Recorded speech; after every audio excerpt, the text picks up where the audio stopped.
Jamaica, a debtor nation.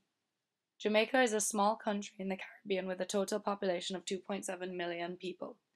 In 1950s and 60s, Jamaica was considered the shining star of the Caribbean as growth rates averaged 5 to 6% as a foundation for economic policy, encouraged foreign investment.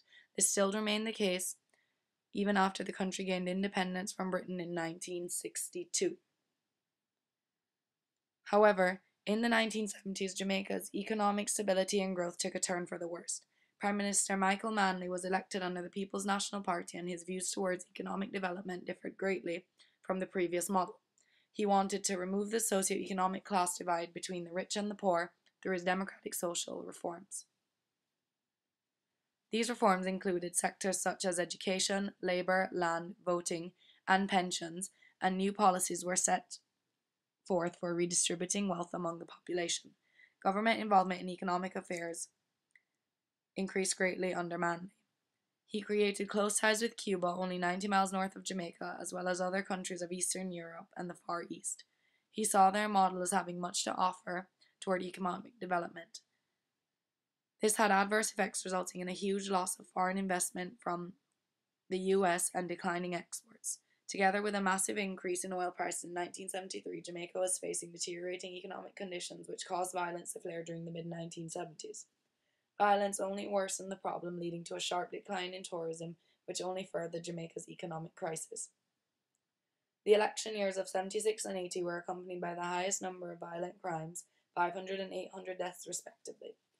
There was also a huge flow of outmigration during the 70s in response to Manley's policy. Unemployment rates were estimated at 30 to 40%. Those who could afford to leave the country did so, which resulted in a brain drain for the country, as it was generally those educated and skilled.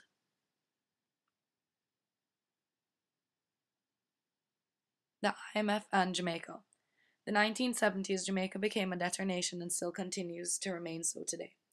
Manley's second term as Prime Minister from 76 to 80 was dominated by attempts to come to terms with the IMF for economic support, as his first term showed economic deterioration.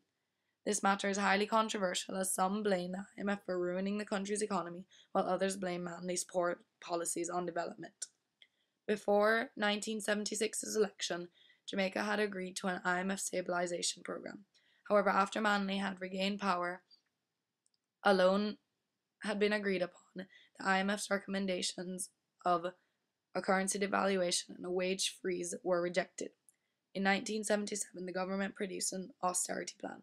While it did not conform 100% to these requirements set out by the IMF, it set the foundation for reconciliation, and a further 75 million US dollars was lent. Throughout this 4-year period to 1980, Jamaica continued to borrow, and by the end of the 70s, the debt had increased to $800 million. Inflation soared, wages fell, foreign reserve collapsed, and the trade deficit rose, one of which Jamaica has never been able to get out of. Globalization. One of the IMF's main recommendations was to increase globalization of Jamaica. Manley failed to implement this, however, he was succeeded by an opposing party, which represented a huge economic shift. This was seen as something that would allow Jamaica to re-establish a prosperous growth rate, as the IMF thought the country could not survive on its own. However, this provided extreme mixed results for industries as well as labourers in Jamaica. Due to a comparative advantage of cheap labour, Jamaica needed to focus its investment on sectors such as garments, footwear, leather products, furniture, and electronics. This encouraged foreign investment, but only seemed to be beneficial in the short term. Free zones were established, and these large companies were given breaks as well as other incentives. Most laborers suffered poor working conditions and low wages, approximately 30 US dollars a week. However, the cost of living was much higher. Free zones did not last in Jamaica very long, as Jamaican workers were replaced by those from China, who were deemed more skilled and even cheaper. When the garment industries decided to close down, it left hundreds of thousands of Jamaican workers unemployed. Furthermore, globalization impacted the agricultural industries such as beef, milk, and bananas. At first, it was cheaper to sell imported products than it was to buy those locally grown. These put many local farmers out of businesses. However, supermarkets and large food chains flourished. This government sought more orthodox fiscal and monetary policies to regain access to external financing. There were public sector layoffs and a comprehensive tax reform, and monetary policy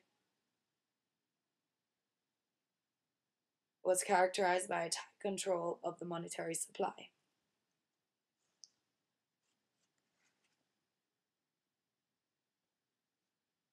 In conclusion, these reforms of the 1980s were only partly successful by 1986. Some industries had done better than others, but Jamaica was still not in a state of economic stability. Today, Jamaica remains one of the most highly indebted nations, with a total public debt of 129.3% of GDP by the end of 2010. Even though Michael Manley did not single-handedly tear down Jamaica's economy, he certainly set a base for the Jamaica that we know today. Sources: